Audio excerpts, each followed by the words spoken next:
Hello and welcome to that time of the week where I talk all about what Tinto Talks has been talking about, all of the reactions and responses from Paradox based on community feedback. And of course, we will start with the Saturday building, which today is the Jewelers Guild.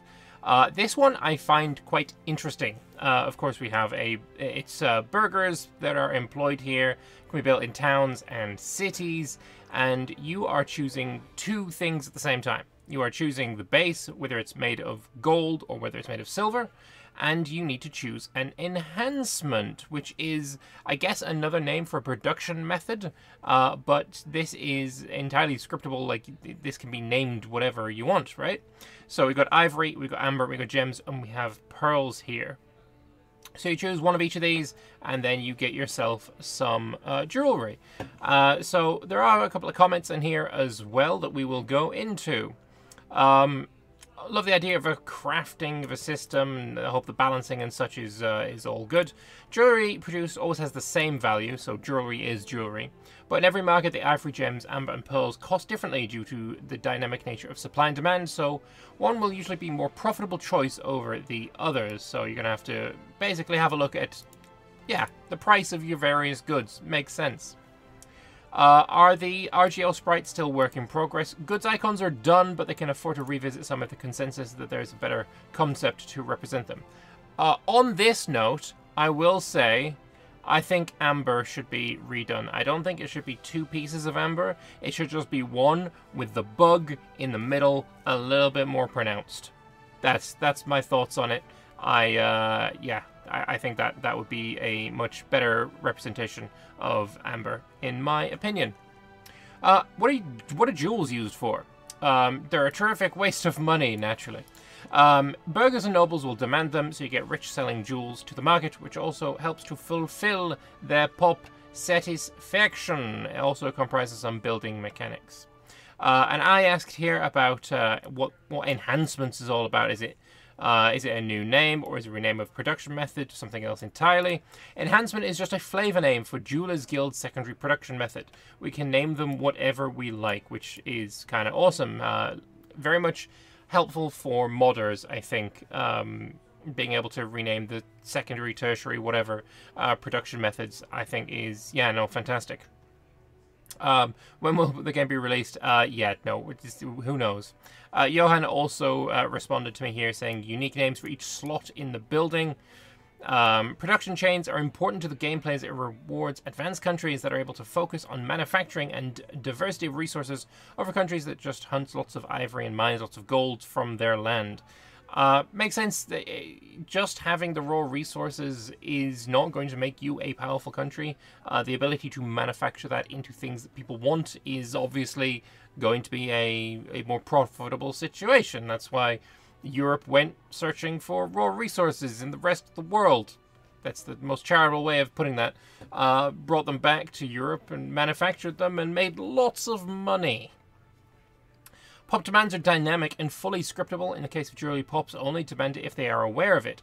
So backwaters are not likely to demand it until someone starts trading jewelry in their local market, which is, you know, that's perfect. That's lovely. And then asking about how many categories of production methods can their building have. As many as you like until you run out of space on the monitor. So he's just done a little mock-up here with a couple of extra slots. Again, fantastic for modders, though I think this maybe could be represented somewhat better. I feel like there's perhaps a little bit of a scalability issue, right? Our monitors are wider than they are tall in almost all situations, as I look over here at my portrait monitor on that side, but that's different. Definitely, I think there could be something done with the UI to, you know, make this a little bit more compact. That might be a good idea. But anyway, that is enough about the Jewelers Guild. Let's move on to the meat of Friday's maps. Of course, we were looking at the Levant, or Syria. Apparently, Syria referred to, like, this whole region back in the day. I didn't know that.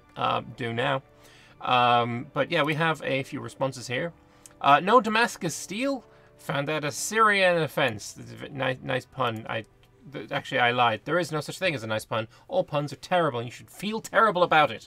There is a building that crafts metalworks in Damascus, unless you tell me there are iron mines in the location itself.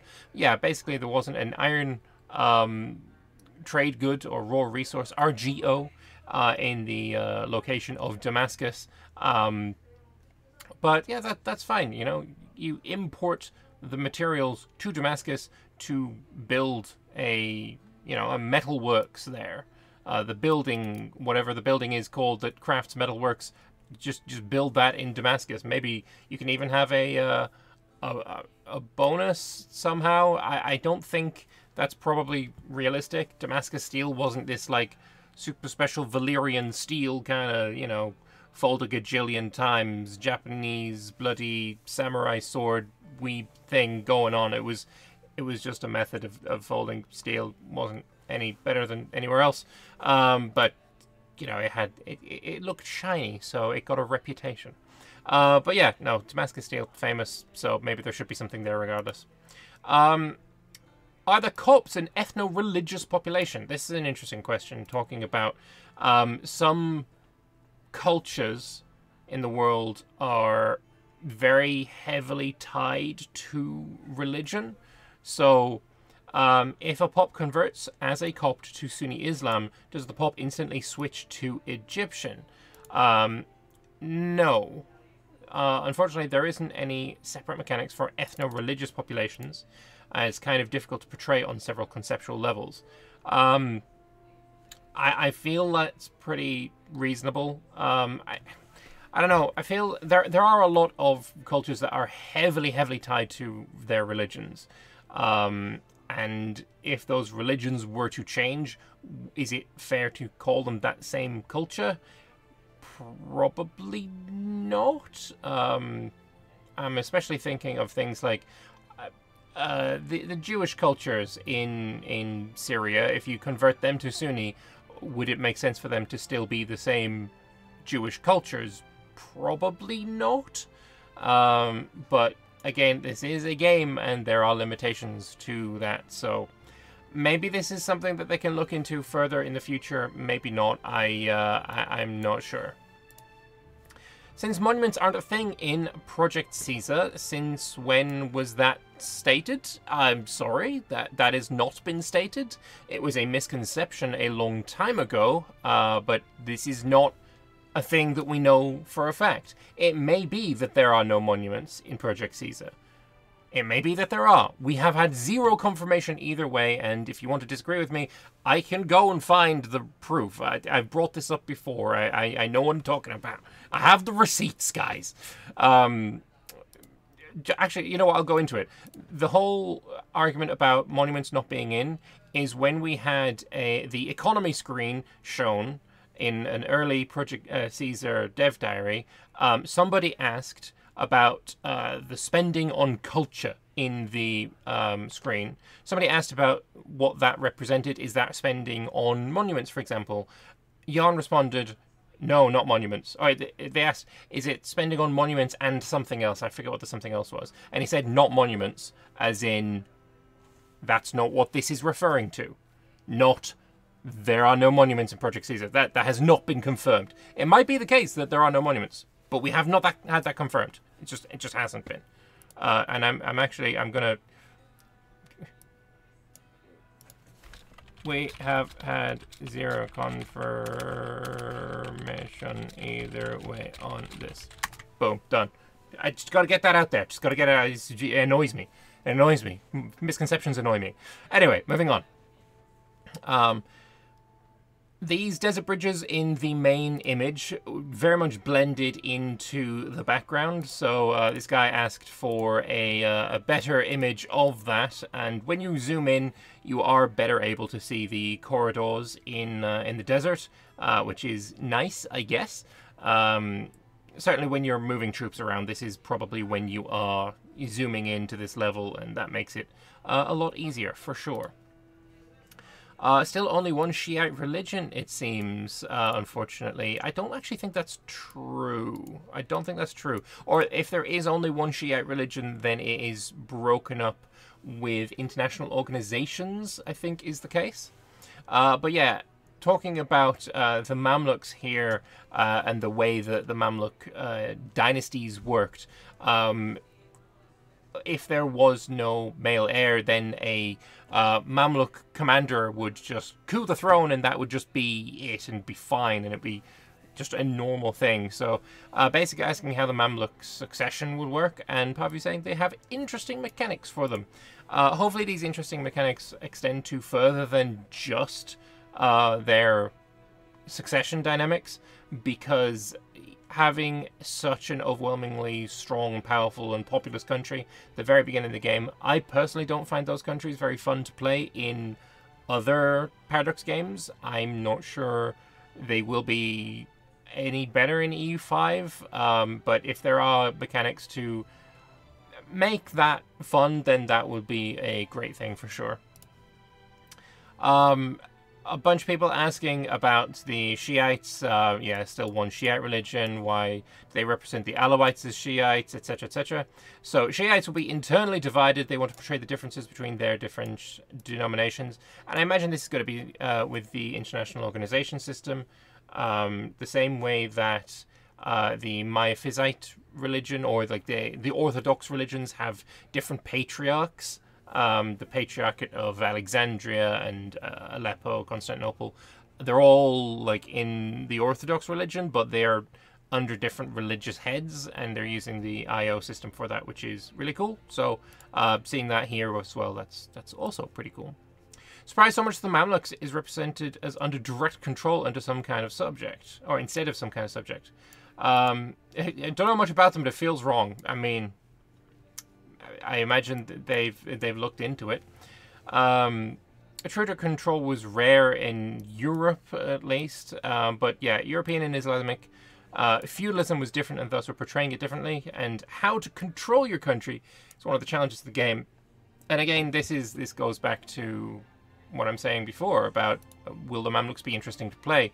If how to control your countries being a challenge of the game is fun, then maybe the Mamluks will be fun to play, even though they are hegemonic. So yeah, that hopefully. Are there too few locations in Egypt? Egypt's supposed to be the breadbasket of many civilizations. Looks like Egypt has the least land so far. Wouldn't that make it incredibly weaker than basically every other nation? Basically, it has a lot of population and the food capacity and resources to sustain an even bigger potential population. So maybe they can add a few more locations. I kind of agree that they could fit a lot more in here. But, I mean, if their population is high and the ability to have more population is there as well, then I suppose that's probably fine. Asking about the coloured wastelands, what would they look like? Because, of course, on the regular map, they are not coloured in. So this is what they look like with coloured wastelands. The corridors would also be coloured in. It is most likely just a bug that is preventing it from being coloured in, and they're going to work on that. So this is what it would look like with the coloured wastelands. I do like playing with coloured wastelands, and there will be settings to you know, utilize that. So that's probably what I will be doing. As for rivers, it's very difficult to see the branching rivers zoomed out. It's almost impossible. And again, here you can barely see like one main river, and you can see a few of the you know, delta branches going off here. This isn't really enough for me personally. Need to do more work and review the rivers before sharing them. Probably start posting stuff about them before the end of the summer, though. I am looking forward to that. There was a thread on the forums talking about rivers, which I participated in, and basically my thoughts on rivers are, instead of this being like a graphic on top of the map, I would like these to be treated like wastelands, like these lakes. I want them to be... Also, yes, this is a lake, not a mountain. Past Lambert was correct in that he did not know that there was a mountain in Sinai, because there isn't. It just... Don't worry about it. But I would prefer that these lakes be the same as these rivers. I would like to see them graphically be the same, so they look like they're cut out of the map rather than something being pasted on top of.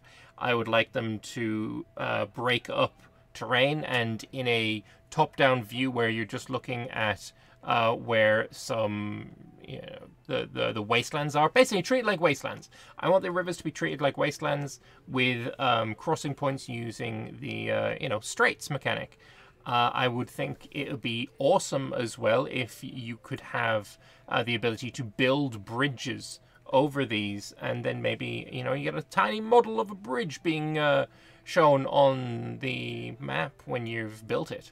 And that would create a strait. I think that would be freaking awesome, and also lead to pretty interesting gameplay. If you are in a war and it looks like you are going to be losing, you could retreat your army across your river and then delete your bridge building, which would make the enemy, you know, have to find a new way to cross. Some straight crossings across large rivers would be there regardless of whether you have a bridge or not. Some bridges maybe couldn't be deleted quite so easily until you get to the age of, like, gunpowder. Like, large stone bridges, kind of hard to take down in a timely fashion without explosives. This kind of thing I feel pretty strongly about. I have played mods where these rivers have been blocking army movement. Hell, we played Imperator Rome where rivers were blocking army movement, and it does improve the gameplay. It really, really does. So I would love it if Paradox would add that kind of system to EU5 instead of, honestly, these rivers just look kind of bad. I know we haven't seen the terrain map modes yet, and we know the terrain map mode is based on the Imperator code, so it's probably going to look good.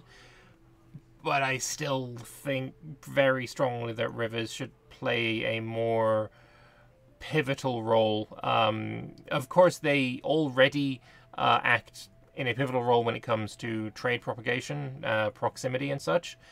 But having them act as wastelands as well when it comes to army movement would be exceptional. But yeah, I feel pretty strongly about that one. Will there be multiple graphical options for coloring the wastelands and corridors? The idea is to have multiple different settings for this. Yes, good setting. All options are good, I think. Let people customize their game the way they want them. And also, don't complain to me when I use a setting that you don't like when you're watching my videos. That would be great. I had that quite a bit with Imperator. People chided me for using political rather than terrain map mode. Don't worry about it. Why are you so keen on adding the oases and desert routes to every game? Maybe because they fucking existed. No country in history has managed to transport reasonable armies through the wastelands of Sahara. No country in history has expanded through the Sahara into North Africa from Sahel or vice versa. Apparently the Almoravids in Saudi are in a bit of a disagreement with that. I don't know, learn some history. The AI will clearly not be able to utilize them in a way that can respond to the player's use of provinces without losing its entire army to the attrition there. Yes, because you certainly are the very person that should be listened to when it comes to knowing what the AI is able to do in a game where you have zero information on. We have 20 dev diaries and like 10 map posts. None of those have detailed what the AI is capable of, so good job jumping to conclusions. Clown, honestly. Why add them? Taking out these routes are used for trading in the game, so they can portray Saharan trading routes as being part of the economic system, which, you know what, makes sense, because guess what? It happened historically. Like I said, there are certain types of comments that annoy me. This is the kind of comment that annoys me. Whatever, it's just, yeah, it's just clown-like, like, to make such assertions about what the AI is going to be capable of in a game that you know absolutely nothing about. It just makes you look like a clown. So don't do that. But anyway, that is enough from the Tinto maps. So now we're going to have a look at something. Yeah, this one was quite controversial as well. I didn't feel like it was going to be quite as controversial as it is. But oh boy, I was quite wrong. Quite wrong indeed. So yeah, we had a look at the technology system and what is going to replace national ideas as well. And there was a lot of people that didn't like this, but we'll get to that more towards the end. If there are advances tied to religion or government, what happens when you change religion or government after having unlocked the previous advances from the other? Are they automatically replaced, or are they kept? They are kept. So if you take some kind of plutocratic advance, I don't really have any advances that I can think of off the top of my head. So say you take a plutocratic advance that gives you some republican tradition and then you change it into a monarchy. Well, if you ever change back to a republic after that, you will still have that advance. Though in EU4, a lot of the ideas that gave you republican tradition also gave you legitimacy. So maybe that's going to be the case here as well. Who knows? Instead of having a fixed set of national ideas, you can choose these for yourself over time, talking about the focuses. With some, sorry, not focuses, talking about the advancements. With some nations having extra unique options for that nation. That's one description, yes. The design is that you will not be able to catch them all in all trees. So if there are around 100 advances in each age, we won't be able to get all 100. I'm sure someone will. I'm sure there will be some kind of build that somebody can make that lets them get all of the advances in every age, and that's going to probably be an achievement as well, if I'm being honest. It just won't be a normal type of gameplay, and probably if you do try and go for it, then you're going to be sacrificing in another area, I would imagine. But yeah, the goal is to have 75 to 80% unlocked if you play a country in good starting position doesn't neglect their research. If you're getting 75 to 80 by just not neglecting, if you absolutely focus, I can see you getting to 100. I can see it happening. When you say each country will have unique advances, how many are we talking about on average for each country? They hope to have at least 8 or so. Not all countries will have them, as there are an enormous amount of countries, but this is always something that can be added in future updates. Say, oh, we're going to be reworking the Persia region, so all these Persian places, Persian nations will have, you know, an extra few advances because, you know, while we're working on this area, this makes sense, you know.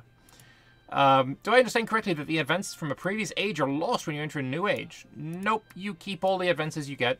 It makes no sense to forget earlier advances.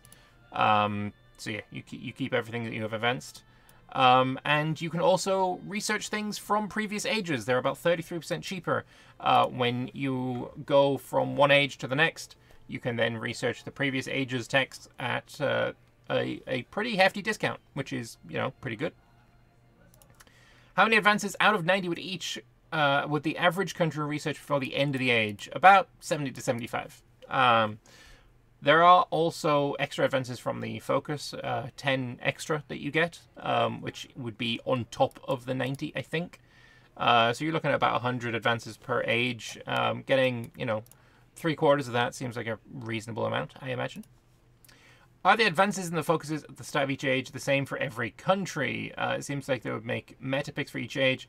Some ages having predefined better focuses than others, unlike other advances which change depending on various factors in about your country.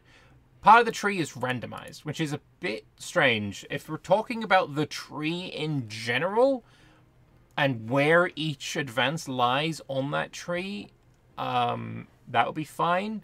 If it's only part of the tree that's randomized, I guess that's also fine. It depends on what part. I don't think it's going to be any like absolute key advances being, you know, randomized as way further away than, you know, for your neighbor's country. It might just be the less key advances, like, you know, a little bit of a modifier here or there. Because there are advances that will unlock new mechanics. Those won't be in the focuses, though. And the way the question is asked here as well, the advances in the focuses. So we're looking at these here. You know, tolerance ideas, innovative ideas, empiricism, core accounting. Are these going to be the same for every country? Is the way the question was asked. And I don't know if that is the way the question was answered. I don't know. and I've lost my place. Here it is. Are those 10 focuses in the focus bit randomized, or are they fixed for every country? Yeah, I don't know. What I do know is the advances inside the focus won't be key advances, because that's said in a future comment that we'll go over. But yeah, this I don't know what he's referring to here, unfortunately. Can technologies be gated by institutions only, or can individual tech be gated behind an arbitrary trigger? Can be gated by anything. Horse riding advance from the age of traditions requires there to be horses in the market the capital belongs to. Awesome. This is also great for modders, being able to lock text behind a whole bunch of different things. They could have, like, let's just take Anbana, because that's kind of the mod that I'm most obsessed with. Gating, it'd be very, very easy for them to gate various advances behind having a certain race in your country.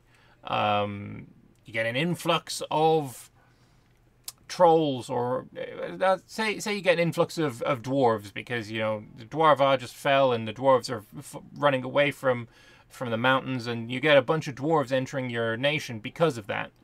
Well, now maybe you can have a tradition, or an advance unlock based purely on the fact that these dwarves came to your country. They're bringing their own technology, and then therefore you've now unlocked the ability to get cannons early, or whatever. It could be anything. But yeah, this is really, really good for modders. Like, really fantastically good for modders. In EU4, when selecting a nation to play as, you can see their national ideas. Will it be something similar in place? Yes. You have a system that lists all the custom content you get from the tag, culture, religion, government type, etc. on the start screen. That's fantastic. I love this. I love this very much. This is fantastic information. Clarity is key, and this is clarity. If I pick a diplomacy focus, will I not be able to research any military advances? No. You just don't get the 10 extra military ones. You still have 25 plus other military ones. So if you take it so that there are, say, 30 advances in each group, so 30 military, 30 diplomacy, 30 administrative, and then you say, which focus do I want? I'll go with military. You now have 40 military, 30 diplo, and 30 admin. This is something that people got mad confused over. Like, a lot, and maybe a bit unnecessarily. This is something that I pointed out, a quote, if you're a country that can own locations or not, and I said this was basically confirmation that landless countries were playable. Would the countries that cannot own locations be referring to the indigenous nations of America, Africa, Australia, or are there some other countries that are playable while not present on the map? The banking countries are the ones that have been mentioned before. There are multiple types of countries, and those owning locations are only one type. And we know that you can only play as countries. From another quote. It's just, yeah, I'm feeling like there's just more and more and more confirmation that there's going to be a whole new way to play this game, this franchise. Landless countries. I mean, landless characters are coming to CK3, landless countries to EU5. I'm convinced at this point. I am 100% convinced. Can you change focus in the middle of an age? No, not for any amount of gold, spildy, or other. This, again, it was controversial. People didn't like this. I don't know where I stand on that. I think it is only... You're missing out on 20 advances, right? None of those advances are going to be absolutely key for your game. They're not going to unlock mechanics. It's just going to be modifiers, for the most part, that you will be unlocking with these focus advances. Would it make sense to completely lock people out of getting them with absolutely no way of doubling back? I don't know. I feel like there could be some cases where you are allowed to switch. Government change, people have suggested on every ruler. I think maybe that's a little bit too frequent, especially when you have, like, republics with elections. Religion swap, if you lose a civil war, these kind of things maybe could allow you to swap your focus. I don't know. I don't know about that one. I don't know. Maybe it would be a good idea. Maybe not. Yeah, I don't know. I don't know. The Protestant-specific advances will not be for an age when you convert, but for the next age. So, yeah, if you have Catholic advances and then you convert to Protestantism, you're not going to, you're going to keep those Catholic advances, but they're not going to do anything for you as you're Protestant. So, would you have to wait until the next age to be able to research Protestant-exclusive advances? But yeah, no, the specific Protestant advances will be for like the age after you convert to Protestantism. Again, another controversial one. Hasn't had this many downvotes in a while, I don't think, but I feel like this makes sense. Maybe you could have some specific advances for Protestantism in the age of Reformation. That does make more sense to me than getting it in the next age. But maybe this is a gameplay consideration. Will there be any way to see specific unique advances at a glance in each focus before selecting it? There are no unique advances in the focus. All the unique ones will be in the main tree. That is super important news. There was a lot of people basically saying that Johan didn't communicate the best in this, and that's why there was so much disagreement. But I don't know. Can we steal advances from our neighbors? Assuming the neighbors research fast, it'd be a shame if someone sneaks in and steals their ideas. That's a way to increase your research speed, yes. So there is going to be some kind of espionage system in E4 when you hit Tech 9, 13, something like that, and you had a large spy network on a rival, you were able to research a bit faster because of that, if they had technology that you did not. Something along those lines would be nice to see as well. Being able to steal specific advances would also be pretty cool. In a war, perhaps, or just through espionage system in general. How will advances be resolved after civil wars and revolts? Will both tanks absorb each other as advances? No, they will keep the winners' advances and drop the losers. One thing I don't understand and need clarification on. At the start of each age, you select from admin, diplo, or military focus, which adds certain text to your research pool. At what point do you get to research the text of the other two branches? You don't. You don't get them. You don't. You pick one of the ones you don't pick, you don't get ever. In the next age, you have another choice of 10 for another pool of 30. Again, very unliked, very disliked, very controversial. But again, you're not going to be able to research all of the advances from an age, right? You've got 90 generic advances well, not even generic, but non-focus advances in an age, and you're not going to be able to get through all these. The focus just gives you 10 extra on top of that. I do think it's a way to differentiate countries as the game goes on. I do, and I don't think it's necessarily the worst thing in the world either. I mean, if we go back to this, and we have a look at what we've got here. Let me see if I can... No, it's probably still better like this. Zoom out just a little bit. So, what we have here is... On the surface, it looks like some things are going to be pretty key to have, right? It's going to be pretty key, to not have debts and loans. What the hell? I need to have debts and loans. I need to have, claim fabrication. Oh my gosh, imagine not having claim fabrication. But these aren't unlocking mechanics, so it just makes claims faster. This just means maybe you have less. What's the word called? Not inflation. The other one, I can't remember what it's called. But yeah, paying less on your loans. They're not going to be things that unlock mechanics, I would hope.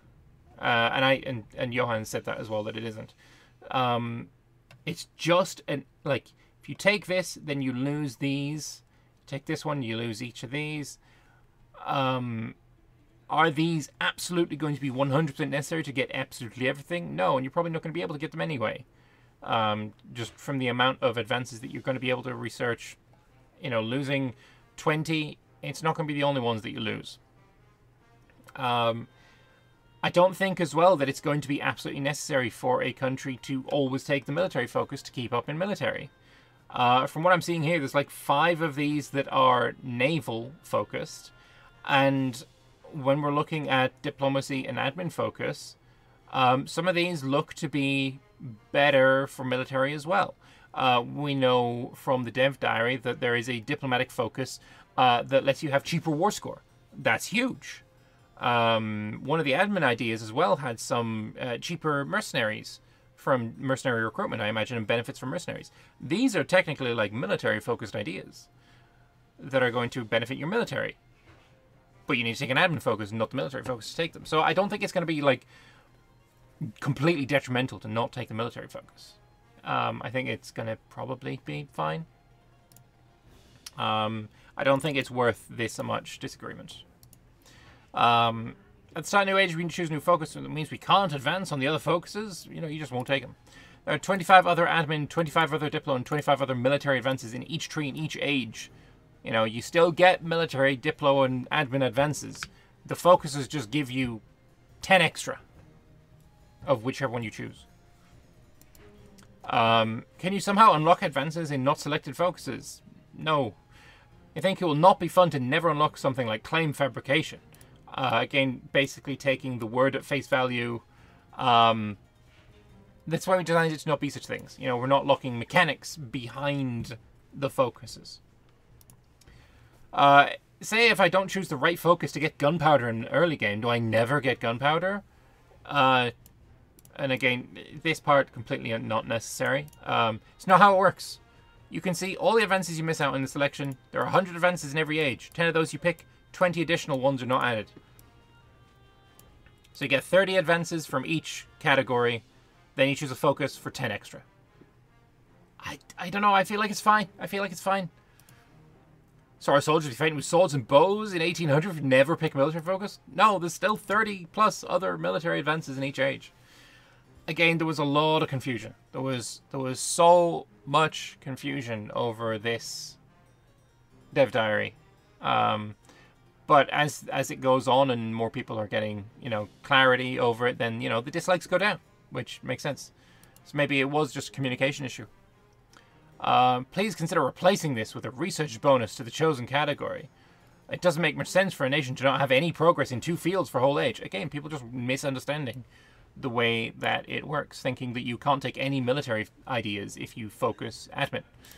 If you pick admin, you get 40 admin advances, 30 diplomatic, and 30 related in each age. Does that make sense? That makes sense. Then there was a this one here.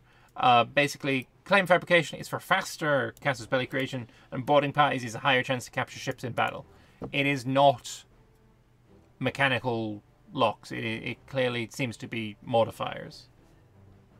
There was this thread by Phoenicia, basically saying, you know, what are these advances adding to the game, actually? And specifically, they were talking about the abacus and talented traders.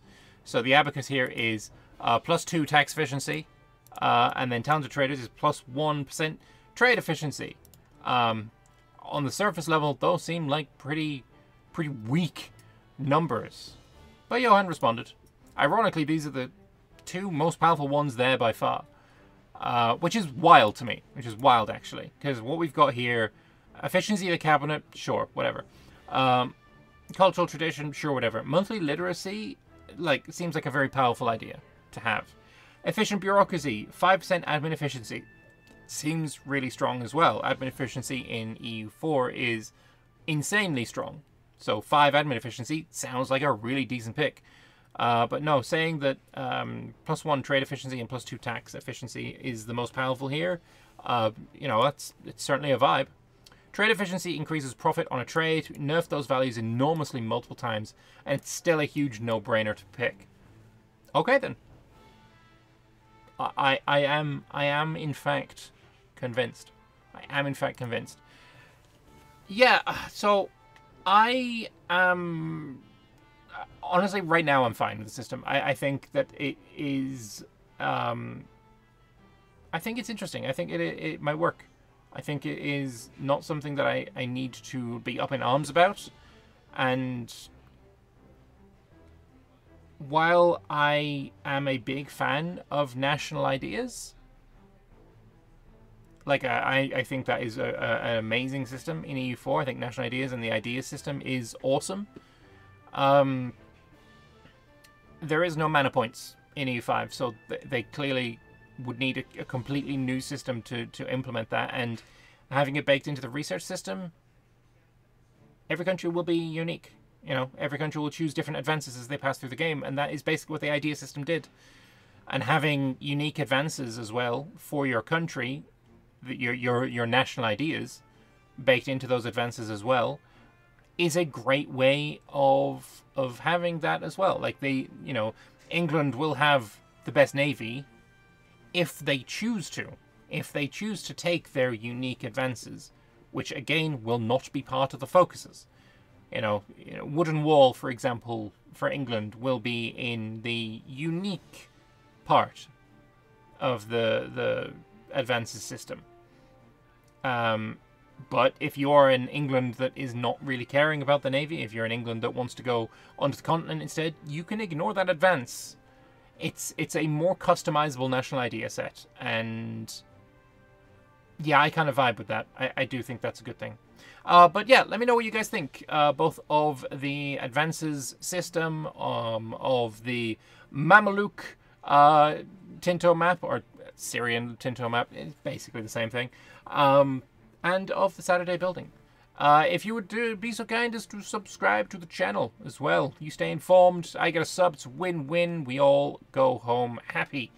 But yeah, until Wednesday, when we will learn about... I've completely forgotten. I want to know, so let's go and find out. We are going to be looking at exploration, of course! Of course, exploration is such a huge and important part of the EU experience. So I am looking forward to that very, very much so. Thank you all very much for watching, and I will see you on Wednesday. Bye-bye.